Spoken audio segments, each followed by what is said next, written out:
그날 새벽 가게 바닥엔 밀가루 반죽이 흩어져 있었고 딸기 케이크 조각이 망가진 채로 널려 있었어요. 유리 조각 사이로 번진 생크림이 꼭 피처럼 보였죠. 저는 주저앉은 채로 문고리가 돌아가는 소리를 들었습니다.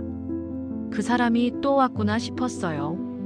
이제 끝내야겠다고, 정말 끝을 봐야겠다고 마음먹었죠. 처음엔 다정했어요.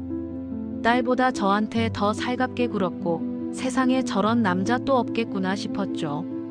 그런데 그게 다였어요. 딱 그렇게 보이기까지만. 조용하게 아무 말 없이 제 딸을 무너뜨리고 있던 사람이었어요. 엄마, 그냥 이 사람이 시키는 대로 살게요. 지은이가 그렇게 말했을 땐 심장이 덜컥 내려앉았어요. 아, 이 아이가 이제 스스로 살아갈 힘을 잃었구나. 그럼 이제 제가 나설 차례였죠. 믿는 사람한테 배신당하는 게 사람을 얼마나 무너뜨리는지 그놈은 아직 모를 겁니다. 하지만 제가 알려줄 거예요. 나한테 딸이 전부였어요. 그리고 지금 그 전부를 건드린 대가를 받게 될 겁니다. 엄마, 그냥 이대로 살게요. 이 사람 말만 잘 들으면 아무 일 없을지도 모르잖아요. 지은아, 내가 눈 감아도 엄마는 끝까지 볼 거야. 그리고 끝까지 갈 거야. 이 이야기가 어디까지 갈지 궁금하시죠?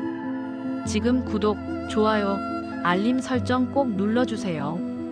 나도 똑같았어 하고 숨머진 이야기들 아직 많이 남아 있습니다. 다음 사이다. 절대 놓치지 마세요. 지은이는 원래 뭐든 다 털어놓는 아이였어요. 알바에서 억울한 일 있었던 날이면 퇴근하자마자 저한테 와서 엄마, 오늘 진짜 미쳤다니까요? 하며 얘기를 쏟아내던 애였죠. 근데 그날은 이상하게 조용했어요. 빵집 문 닫고 같이 저녁 먹는데 계속 휴대폰만 들여다보더라고요. 웃는 표정도 어딘가 어색하고 대답도 건성. 처음엔 피곤한가 보다 했죠. 근데 그게 계속되니까 마음 한구석이 자꾸만 불편해졌어요. 엄마, 나 요즘 마음 가는 사람이 있어요. 그 말을 들었을 땐 솔직히 반가웠어요. 늘릴만 하고 친구도 안 만나던 애가 누굴 좋아하게 됐다고 하니까요. 그 남자 이름은 건우라고 했어요. 어떤 사람이래? 하고 물었더니 잘 웃고 말할 때 진심이 느껴지는 사람이에요. 저 엄마처럼 혼자 되긴 싫어서요. 그 말에 제 가슴이 덜컥 내려앉았어요. 이 아이가 그런 외로움을 느끼고 있었구나 싶었죠. 그래서 그냥 따뜻하게 웃으며 말했어요. 그래. 내가 좋으면 엄마도 좋아. 그때는 몰랐어요. 그 한마디가 우리 딸을 그 사람 품으로 밀어넣는 열쇠가 될 줄은요. 엄마, 저 요즘 마음 가는 사람이 있어요. 그냥 말할 때 진심이 느껴지는 사람이에요. 그래, 내가 좋으면 엄마도 좋아하지만 그 진심 너무 빨리 믿지 마. 저 엄마처럼 혼자 되긴 싫어요. 그래서 이번엔 진짜 잘하고 싶어요. 건우를 처음 본 날 저는 솔직히 놀랐어요. 말끔하게 정장 입은 데다 웃을 때 눈매가 참 선한 사람이었거든요. 딸이 저런 사람을 만나고 있구나 싶을 만큼 겉모습은 흠잡을 데가 없었죠. 저녁을 같이 먹는데 말도 어찌나 예쁘게 하는지. 어머님, 지은이가 정말 많이 따르더라고요. 저도 이런 사람 처음이에요. 그 말에 지은이는 얼굴이 빨개져선 조용히 웃기만 했고요. 하지만 저는 묘하게 낯설었어요. 그 사람의 말투나 행동이 너무 완벽했달까요? 마치 누군가에게 보이기 위한 연극처럼 느껴졌거든요. 지은이는 그날 밤 저한테 속삭였어요. 엄마 어때요? 괜찮은 사람 같지 않아요? 저는 그냥 웃으며 고개를 끄덕였어요. 사실은요. 괜찮은 사람이라는 말이 이렇게 불안하게 들린 적 처음이었어요. 너무 반듯한 사람은 가끔 뒷면이 더 무서울 수도 있으니까요. 어머님, 지은이가 참 따뜻한 아이예요. 제가 부족한 사람인데 많이 배웁니다. 아, 예, 말씀 참 예쁘게 하시네요. 이렇게 뵈서 반가워요. 엄마, 괜찮은 사람 같죠? 진짜 저 사람만 보면 마음이 편해져요. 그 만남 이후로 지은이는 뭔가 달라졌어요. 웃긴 웃는데 자꾸 뭔가를 감추는 듯한 느낌이랄까. 예전엔 일 끝나고 바로 저한테 전화하던 애가 이제는 몇 번을 걸어야 겨우 받더라고요. 요즘 많이 바빠? 물어보면 응. 그냥 회사 일 때문에 좀 정신없어. 늘 똑같은 대답이었죠. 근데 그 말이 점점 무뎌지면서 저는 자꾸만 딸 얼굴을 훔쳐보게 됐어요. 눈 밑엔 다크서클이 내려앉고 밥을 먹으면서도 휴대폰을 꼭 쥐고 있더라고요. 어느 날은요, 퇴근하고 돌아온 지은이한테 오늘 기분 좋아 보이네 하고 건넸더니 딱 1초 얼굴이 굳더니 그래 보여요? 다행이네요. 하고는 방으로 쑥 들어가 버렸어요. 그 짧은 순간이 그렇게 아플 줄 몰랐어요. 저 아이가 나한테도 무언가를 숨긴다는 게 생각보다 훨씬 무섭더라고요. 요즘 많이 피곤해 보여. 무슨 일 있는 건 아니지? 아니요, 그냥 회사가 요즘 좀 정신 없어서요. 딸이 나를 피하고 있다는 걸 알면서도 그 순간엔 그냥 아무 말도 못했어요. 그날은 가게 재료가 떨어져서 지은이 회사 근처 마트에 들렀었어요. 계산을 마치고 나오는데 옆 테이블에 앉아있던 젊은 여자 둘이 조용히 속삭이는 게 들렸죠. 야, 근데 대표님 이번에도 진짜 빠르지 않냐? 그러니까. 근데 나 그 여자 좀 안쓰럽더라. 아무것도 모르잖아. 하전에도 그랬잖아. 2번이나. 그 순간 가슴이 철렁했어요. 2번이라는 말에 숨이 멎을 뻔했죠. 그들이 말한 대표님이라는 사람이 혹시 건우 씨라면? 속으로 부정했어요. 그럴 리 없다고. 지은이한테 그렇게 잘해주는 사람이잖아요. 그런 사람이 2번이나.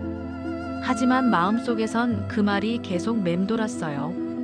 아무것도 모르잖아. 그 말이요. 딱 지은이를 두고 한 말 같았거든요.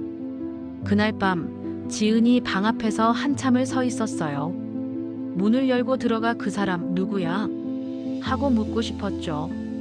그런데요, 문틈으로 새어나오는 불빛 아래 딸은 휴대폰을 꼭 쥐고 조용히 울고 있었어요.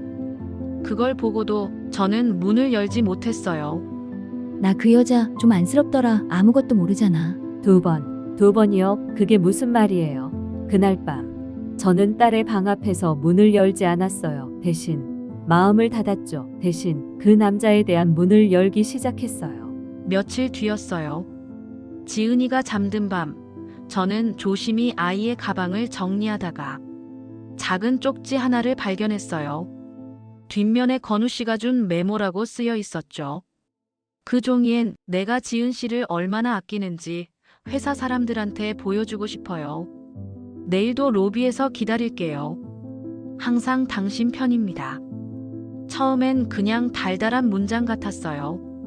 그런데 그 항상이라는 단어가 마음에 걸렸어요. 사람을 매일 로비에서 기다린다는 게 이건 누군가를 지켜주는 게 아니라 감시하는 쪽 아닐까요? 다음 날 저는 일부러 지은이를 회사까지 데려다 줬어요. 건우는 멀리서 서 있는 저를 보고도 눈빛 하나 흔들림 없이 지은이 쪽으로만 다가왔어요. 지은 씨 왔네. 기다리고 있었어요. 그 말이 이상하게 소름 끼치더군요. 기다리고 있었다는 말이 무섭게 들릴 수도 있다는 걸. 그 사람은 모르는 걸까요? 아니면 너무 잘 아는 걸까요? 지은이가 택시 타고 떠난 뒤 저는 회사 건물 안작은 카페에 앉았어요. 그리고 가방에서 휴대폰을 꺼내 처음으로 검색창에 이름을 쳐봤죠. 최건우 전처. 처음엔 아무것도 안 나왔어요. 그런데요, 댓글 하나가 눈에 띄었어요. 그 여자들 정말 불쌍했지. 특히 2번째는. 그 순간 손끝이 차가워졌어요. 여자들. 복수가 맞았어요. 한 명이 아니라 여자들이었어요. 지은 씨 왔네. 기다리고 있었어요. 늘 당신 편이에요. 늘 기다린다는 게, 늘 옆에 있다는 게 그게 언제부턴가 지켜주는 게 아니라 조여오는 것처럼 느껴졌어요. 그 여자들 정말 불쌍했지. 특히 2번째는 지은이의 방엔 요즘 웃음이 없었어요. 아침에 일어나면 멍한 얼굴로 앉아있고 출근 준비도 전 같지 않게 허둥지둥. 제가 물어보면 그냥 피곤해요. 요즘 회사 일이 많아서요. 늘 그랬던 것처럼 웃으며 넘기지만 그 웃음 속에 힘이 없다는 걸 저는 알고 있었어요. 지은이가 자주 만나던 친구들도 어느 순간 다 끊겼어요. 그 아이들과 찍은 사진이 하나씩 사라졌고 SNS 계정도 아예 비공개로 바뀌었더라고요. 서연이랑은 요즘 안 봐? 제가 물었을 때 지은이는 서연이가 저랑 있으면 불편하대요. 단 한 줄로 끝냈죠. 불편한 건 서연이가 아니라 그 남자였겠죠.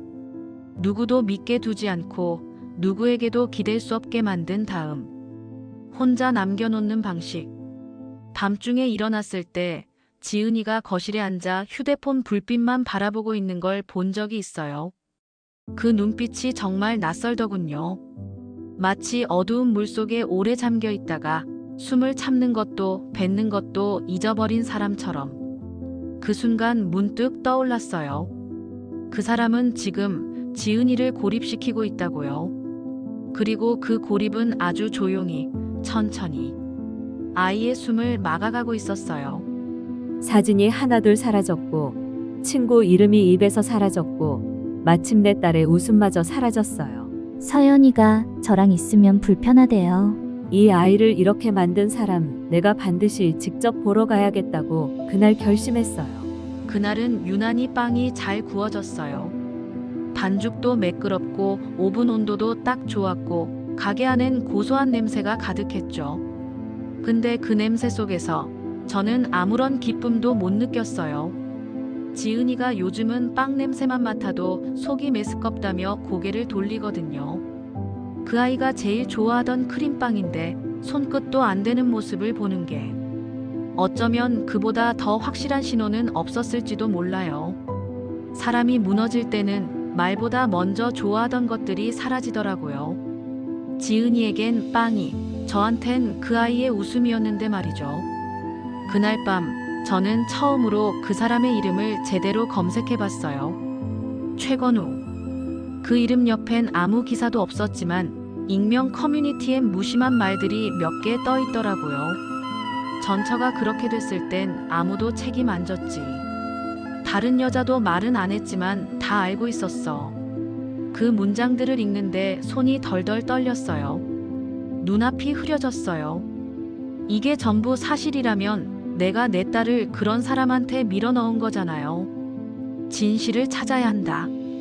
그게 그날 제가 내린 결론이었어요. 좋아하던 걸 포기한 사람은 이젠 살려고 하는 게 아니라 그냥 견디는 중이에요. 엄마, 저 요즘 빵 냄새 맡으면 속이 울렁거려요. 이제 알겠어요. 이 아이를 다시 살게 하려면 그 사람을 반드시 끝까지 따라가야 한다는 걸요. 그 다음 날부터 저는 빵집을 조금 일찍 닫기 시작했어요. 거래처엔 몸이 좀 안 좋다고 둘러댔죠. 대신 매일 일정한 시간에 지은이 퇴근 시간을 체크했어요. 그리고 그 사람을 따라가기 시작했어요. 건우는 지은이를 회사 앞에서 데려간 후 항상 같은 카페에 들렀다가 같은 골목길로 들어가더라고요.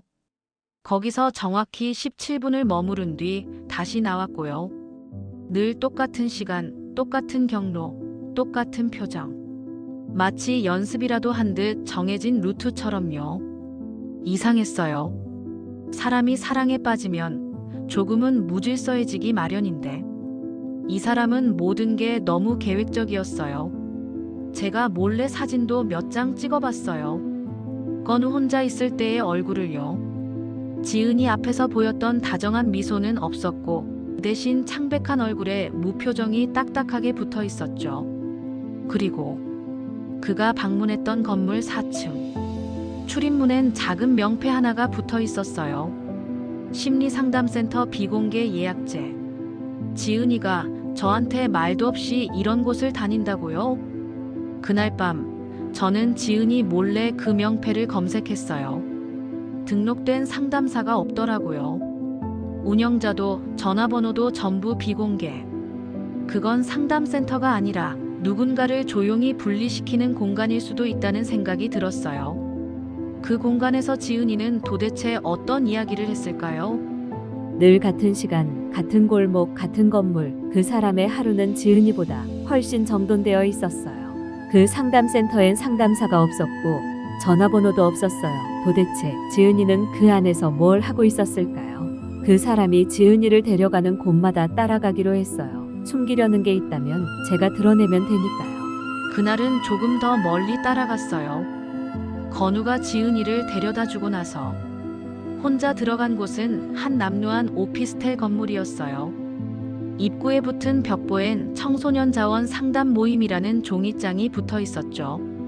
그 순간 뭔가 이상하다는 느낌이 더 강해졌어요. 저는 근처 편의점에서 기다렸어요. 30분쯤 지나자 건우가 나오더군요. 그리고 그가 떠난 뒤 저는 다시 그 건물로 돌아가 입구의 관리실을 찾았어요. 여기 상담소 운영하신다던데요. 예약 좀 하려고요. 관리인 아저씨는 고개를 갸웃하며 말했어요. 여기요? 그런 거 없는데요.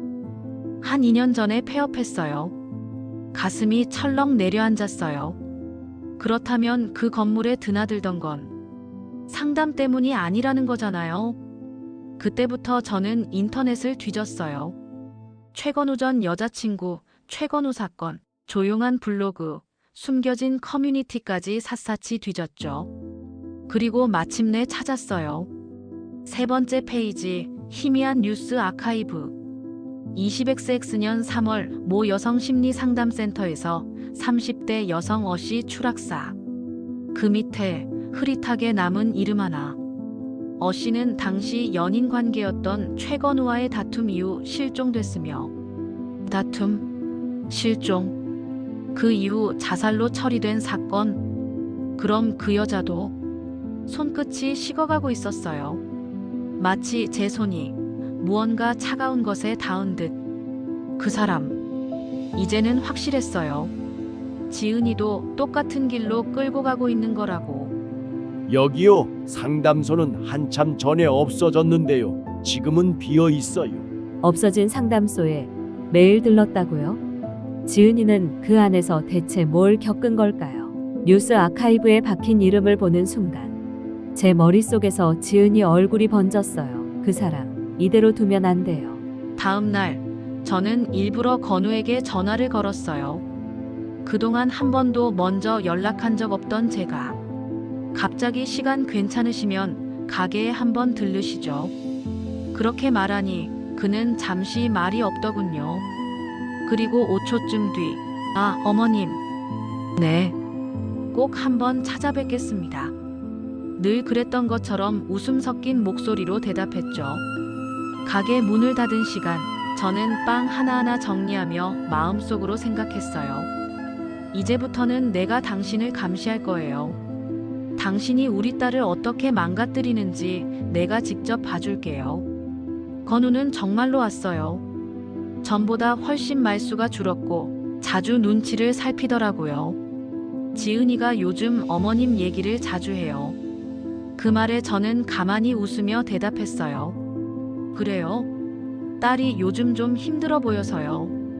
혹시 밖에선 괜찮은가요? 그는 약간 멈칫했지만 곧 고개를 끄덕였어요. 네. 잘 지내고 있어요. 많이 밝아졌고요. 그 순간 확신이 들었어요. 그 사람 지은이 상태를 감추고 있다는 걸요.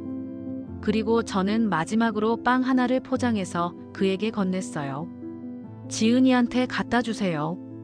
제일 좋아하던 거예요. 건우가 그걸 받아들고 고맙다며 웃었을 때 저는 속으로 중얼거렸어요. 내가 얼마나 감추고 있는지 그 손끝에서부터 다 보여요. 가게에 들러요. 제가 직접 구운 거 드리고 싶은 게 있어서요. 어머님 꼭 한번 찾아뵙겠습니다. 지은이한테 이 빵 전해주세요. 제일 좋아하던 맛이에요. 그 아이가 다시 그 맛을 기억할 수 있도록. 그날 이후 저는 가게 앞 모든 구석을 다시 보기 시작했어요. 한쪽 벽면에 조그만 CCTV를 설치했고 카운터 아래엔 녹음 장치도 하나 숨겼죠. 자연스럽게 보이도록 전선을 전부 반죽통 뒤로 돌렸어요. 지은이에겐 아무 말도 하지 않았어요. 혹시라도 건우가 그 사실을 알게 될까봐. 이건 저 혼자만의 싸움이었거든요. 그러면서 동시에 지은이의 연락처 중 예전에 자주 통화하던 이름 하나를 떠올렸어요. 지수 언니. 대학교 때 친했던 선배라고 했죠. 망설이다가 전화를 걸었어요. 혹시 지은이랑 요즘도 연락하세요? 그 목소리는 오래된 침묵을 깨는 듯 떨리고 있었어요. 선영 어머님 드디어 전화하셨네요. 정말 지은이 걱정 많이 했어요. 저희 더 이상 연락 못하게 됐거든요. 그게 무슨 말씀이죠? 그 사람 때문이에요. 지은이가 저랑 통화하면 꼭 전화를 확인하더라고요. 문자도 캡처해서 보여준 적 있어요. 이건 오해받을 수 있으니까 조심하라고요. 그때 저는 확실히 알았어요. 이건 단순한 연애가 아니었어요. 지은이는 지금 아주 정교하게 통제당하고 있는 거예요. 그리고 저는 건우가 다시 가게를 방문할 날을 기다리기 시작했어요. 이건 딸이 알아선 안 되는 싸움이에요. 이젠 제가 혼자 가야 하는 길이니까요. 저희 더 이상 연락 못하게 됐어요. 그 사람 때문이에요. 지은이가 조심스러워졌거든요. 너무. 캡처해서 보여줬다고요? 그건 감시예요. 그 아이 지금 혼자가 아니에요. 고립돼 있어요. 가게 문이 열리고 그 사람이 다시 들어섰어요. 평소처럼 웃으며 어머님, 오늘은 냄새가 유난히 좋네요. 그 웃음이 오늘따라 더 끈적하고 차갑게 느껴졌어요. 저는 조용히 반죽을 손질하던 걸 멈추고 말했죠. 오늘은 커피 한 잔 드시고 가시죠. 드릴 말씀도 있고요. 건우는 잠시 멈칫하더니 의자에 앉았어요. 테이블 위에는 작게 숨겨진 녹음기. 가게 천장에선 조용히 카메라가 돌아가고 있었죠. 지은이가 요즘 많이 힘들어하네요. 그는 그 말에 아주 천천히 고개를 끄덕였어요. 예, 저도 요즘 자꾸 걱정이 되더라고요. 그래서 더 붙어 있으려고 해요. 도와주고 싶어서요. 정말 도와주고 싶은 건가요? 제 목소리가 떨리지 않아서 다행이었어요. 그럼요. 저는 지은이를 사랑하니까요. 그는 아무렇지도 않게 말했지만 그 말에 저는 준비해둔 파일을 꺼내 테이블에 올렸어요. 그럼 이건 어떻게 설명하시겠어요? 그 안엔 그가 드나든 폐업된 상담소 사진, 그리고 지은이의 SNS 활동이 끊기기 시작한 시점, 전 연인의 추락 사건 관련 기사까지 정리되어 있었어요. 건우는 순간 눈빛이 변했어요. 눈썹이 아주 살짝 떨리고 손끝이 테이블 아래로 숨었죠. 이거 어디서? 그가 말끝을 흐릴 때 제가 마지막으로 준비한 음성 파일을 재생했어요. 당신이 날 이렇게 만들었잖아. 다 나만 이상한 사람처럼 만들어 놓고 이제 와서 모른 척해. 그건 추락한 여성이 남긴 마지막 통화 음성이었어요. 그 목소리는 또렷했고 떨림없이 분노와 체념으로 가득 차 있었죠. 그 순간 그 사람의 표정이 완전히 무너졌어요. 눈앞에서 정리된 남자가 천천히 흔들리기 시작했죠. 저는 지은이를 사랑합니다. 그래서 옆에 있는 거예요. 끝까지 지켜주고 싶어서. 지켜주는 게 아니라 가둔 거잖아요. 그리고 이제 그 감옥 열쇠는 제 손에 있어요. 다 나만 이상한 사람 만들어 놓고 이제 와서 모른 척해. 이거 당신이 왜 갖고 있어요? 건우가 파일을 내려다보며 조용히 물었어요. 말투는 여전히 낮았지만 그 눈빛은 처음 보는 차가움이 깔려 있었어요. 부모는요, 자식 얼굴만 봐도 다 알아요. 요즘 지은이가 사람이 아니에요. 숨을 참는 것도 쉬는 것도 잊어버린 아이가 됐더군요. 제 말에 그는 작게 웃었어요. 어머님, 그건 아이가 원래 약한 거예요. 그 한마디에 제 손이 떨리는 걸 간신히 참았어요. 아이가 약한 게 아니에요. 당신이 그 약함을 이용한 거예요. 그 순간 그는 자세를 고쳐 앉더니 이렇게 말했어요. 지은 씨가 원해서 제 옆에 있는 거예요. 힘들다고 말하지 않았나요? 그런 사람 곁엔 누군가 지켜봐 줘야죠. 그 말이 가장 섬뜩했어요. 지켜본다는 단어가 그 사람 입에선 감시한다, 통제한다와 같은 뜻이었으니까요. 그래요. 이제 당신이 어떤 사람인지 알겠어요. 하지만 더 이상은 내 딸, 당신 손에 못 맡겨요. 제가 그렇게 말하고 일어나려 하자 그가 조용히 제 팔목을 잡았어요. 어머님, 그 아이 저 없으면 어떻게 되는지 정말 모르세요? 목소리는 낮았지만 그 속엔 위협과 조롱이 섞여 있었죠. 지은이 다시 못 일어날지도 몰라요. 그 순간 저는 그 손을 단호하게 뿌리치며 말했어요. 그 아이, 나랑 있을 땐 얼마나 잘 웃는지 몰라요. 못 일어나는 게 아니에요. 당신이 계속 눌러 앉히고 있었던 거죠. 그 사람은 더 이상 말을 잇지 못했어요. 그날 가게를 나설 때 그의 등 뒤로 조용히 말했죠. 이제 내가 지은이의 모든 걸 지켜볼 겁니다. 진짜로 지켜볼 사람이 누군지 보여줄게요. 지은 씨가 원해서 제 옆에 있는 거예요. 어머님이 모르는 게 많네요. 그 아이는 약한 게 아니라 지독히 믿은 거예요. 당신 같은 사람을. 그 아이, 나 없으면 못 일어날지도 몰라요. 아니요, 당신 없으면 훨씬 더 잘 일어날 거예요. 지금부터 제가 증명할 겁니다. 그날 밤 저는 지은이 방 앞에 조용히 앉았어요. 문을 두드리지 않았고 그저 아이가 나올 때까지 기다렸죠. 한참이 지나 문이 살짝 열리고 지은이가 조심스레 고개를 내밀었어요. 엄마, 무슨 일이에요? 그 얼굴엔 피곤함보다 더 깊은 익숙한 두려움이 깔려 있었어요. 건우에게서 느껴졌던 그 표정이 딸 얼굴에도 있다는 걸 보고 가슴이 철렁 내려앉았죠. 우리 내일 여행 가자. 딱 그렇게 말했어요. 지은이는 잠시 멍하게 저를 바라보다가 천천히 고개를 끄덕였어요. 다음 날 아무 연락도 남기지 않고 지은이와 저는 버스를 탔어요. 폰도 꺼두고 SNS도 지우고 그 사람의 그림자가 닿지 않는 곳으로요. 길게 이어지는 국도 위에서 지은이가 처음 입을 열었어요. 엄마, 나 잘못한 거야? 그 말에 저는 손을 꼭 잡아줬어요. 아니, 지은아. 너 하나도 잘못한 거 없어. 넌 그냥 너무 믿었던 거야. 지은이는 그제야 조용히 울기 시작했어요. 소리도 없이, 마치 아주 오래된 울음을 이제야 꺼내는 것처럼. 그 아이의 눈물은 내가 처음 본 회복의 징조였어요. 엄마, 무슨 일이에요? 내일 여행 가자. 아무도 없는 곳에서 다시 숨 쉬자. 엄마, 나 잘못한 거야. 아니, 넌 아무 잘못 없어. 그 사람이 널 잘못된 곳으로 이끈 거야. 여행 이틀째 아침, 지은이가 제게 휴대폰을 조용히 내밀었어요. 엄마, 이젠 내가 말해야 할 것 같아요. 그 말이 어찌나 대견하고 또 아프던지. 저는 고개만 끄덕였어요. 지은이는 천천히 전원을 켰고 곧 건우의 이름이 화면에 떴죠. 지은 씨, 어디야? 그의 목소리는 여전히 다정했지만 그 안에 숨겨진 조급함이 묻어났어요. 지은이는 조용히 말했어요. 저 이제 그만하려고요. 무슨 소리야? 너 지금 어디야? 누가 옆에 있어? 어머님이야? 그가 점점 날카로워지는 게 느껴졌어요. 하지만 지은이는 흔들리지 않았죠.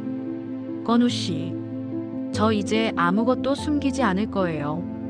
나 다시 생각해 봤어요. 내가 왜 숨었는지도, 왜 참았는지도. 근데 이젠 안 할래요.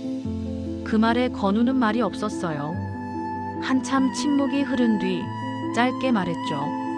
지은 씨, 그 선택 후회하게 될 거예요. 지은이는 아주 단호하게 조용히 대답했어요. 아니요. 후회는 제가 당신을 믿었던 그때 이미 다 했어요. 이제 끝내요. 그리고 전화를 끊었어요. 눈물이 흐르진 않았어요. 그 아이는 담담했어요. 그리고 그 담담함이 저를 더 울렸어요. 그 순간 저는 확신했어요. 지은이는 돌아왔어요. 다시는 그늘로 끌려가지 않을 사람으로. 지은 씨, 어디야? 누가 시켰어? 지금 그 선택 후회할 수도 있어. 그 후회는 이미 했어요. 이제는 저 자신을 위해서 선택할 거예요. 그 아이 목소리가 너무 평온해서 울컥했어요. 그래요. 이젠 그늘이 아니라 햇빛으로 나아가고 있어요. 전화가 끊기고 정확히 이틀 후 건우가 다니던 회사에 이상한 소문이 돌기 시작했어요. 출입 기록 조작, 여성 직원들과의 사적인 접촉, 비공식적 심리 상담이라는 명목의 면담까지. 지은이는 아무 말도 하지 않았지만 SNS에서 상처 입은 사람들이 하나둘 움직이기 시작했어요. 댓글 하나, 그 사람, 나도 당했어요. 근데 아무도 안 믿어줬죠. 짧고 간결한 고백이었지만 파장은 컸어요. 그 댓글 밑에 또 다른 사람이, 그리고 또 다른 사람이 이어졌죠. 숨죽이고 있던 목소리들이 서서히 고개를 들기 시작한 거예요. 며칠 뒤 건우가 다니던 회사 홈페이지에서 그 사람 이름이 사라졌어요. 프로필도 사진도 경력도 마치 애초에 존재하지 않았던 사람처럼. 지은이에게 그 소식을 전했을 때 그 아이는 아주 조용히 말했어요. 그 사람은 사람 사이에 살 수 없는 사람이었어요. 그리고는 웃었어요. 작고 단단한 지은이답지 않은 웃음이었죠. 하지만 저는 그 웃음을 보며 처음으로 생각했어요. 이 아이가 이제 스스로를 지킬 수 있겠구나. 건우는 그 이후 어떤 회사에도 이름을 걸지 못했고 연락처는 어느새 바뀌어 있었고 지은이 주변에서 완전히 사라졌어요. 아무도 그 사람을 두고 피해자라고 부르지 않았어요. 이제 사람들은 그 이름을 아예 꺼내지 않아요. 그리고 그게 그 사람에게 가장 잔인한 형벌이었을 겁니다. 그 사람 나도 당했어요. 근데 아무도 안 믿어줬죠. 사람을 조용히 부수는 사람은 언젠가 조용히 무너지는 날이 와요. 그 사람을 아무도 찾지 않게 됐다는 사실, 그게 그에게는 가장 두려운 일이었을 거예요. 몇 달 뒤 지은이는 다시 제 가게에 함께 서게 됐어요. 처음엔 손끝이 떨리고 반죽을 잘못 쳐서 3번이나 버리기도 했지만 하루하루 지나면서 그 아이의 손이 다시 온 길을 기억해 갔어요. 무표정했던 얼굴엔 미소가 돌아왔고 말끝엔 다시 감정이 붙기 시작했어요.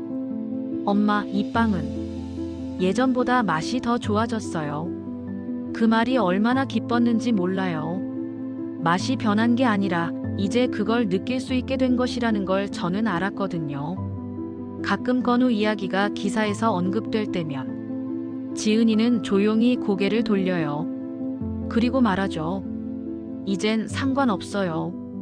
그 이름 들려도 아무 느낌도 안 들어요. 그 말을 듣고 나서 저는 비로소 제 마음속에서도 그 사람 이름을 꺼내버릴 수 있었어요. 그리고 그날 저는 제 지인 단톡방에 사진 하나를 올렸죠. 가게 재오픈합니다. 이번엔 딸이랑 같이 합니다. 그 밑에 댓글이 줄줄이 달렸어요. 지은이 다시 본다. 진짜 감동이에요, 언니. 꼭 들를게요. 따님이랑 번창하세요. 저는 짧게 답글을 달았어요. 이제 이 아이가 제 삶의 중심입니다. 누가 아니라 제가 선택한 사람이요. 엄마, 이 빵 예전보다 더 맛있어요. 저 지금 이 냄새가 좋아요. 그 말 한마디에 나는 몇 달의 고통이 다 씻겨 내려갔어요. 이젠 제 딸과 함께 살아갑니다. 누군가의 그림자에서가 아니라 제 세상 안에서요. 몇 주 전 지인이 그러더군요. 그 사람 지금 뭘 하는지도 아무도 몰라요. 어느 회사에도 없고 어디서도 이름이 오르내리지 않는다고. 처음엔 그렇게 사라지는 게 억울하지 않을까 싶었어요. 하지만 이제는 알겠어요. 그게 바로 그 사람에겐 가장 끔찍한 처벌이란 걸. 지은이는 지금 제 가게에서 아르바이트를 하면서 심리 상담사 자격증을 준비 중이에요. 엄마, 나 같은 사람 도와주고 싶어요. 그 말에 저는 눈물이 날 뻔했죠. 이제는 딸을 바라볼 때 두렵지도 미안하지도 않아요. 그저 자랑스럽고 고마울 뿐이에요. 그리고 어느 날 가게 앞에 낯익은 그림자가 잠깐 서 있다가 조용히 사라졌어요. 분명 그 사람이었겠죠. 하지만 저는 나가지 않았어요. 나가서 말도 눈빛도 줄 필요가 없었어요. 왜냐하면 이젠 그 사람이 우리를 두고 생각해야 하는 입장이 되었으니까요. 그리고 그날 밤 지은이가 제 옆에서 조용히 말했어요. 엄마, 그 사람 이제 우리 생각나서 숨 막히겠죠? 저는 웃으며 말했어요. 그러게. 이제는 우리가 그 사람의 그림자가 됐나 봐. 그 사람 이제 우리 생각나서 숨 막히겠죠? 그래, 이제 그 사람이 우리 눈치를 봐야 할 차례야. 우리 삶에 다시는 끼어들 수 없다는 걸 그 사람은 이제 너무 뼈저리게 알게 됐겠지. 안녕하세요. 오늘의 이야기가 당신 마음에 작은 여운을 남겼다면 조용히 함께 해주세요. 구독과 좋아요, 알림 설정은 이 이야기를 계속 전해드리는데 큰 힘이 됩니다. 그리고 댓글로 당신의 이야기도 나눠주세요. 우리네 삶의 이야기 다음 편에서 다시 찾아뵙겠습니다.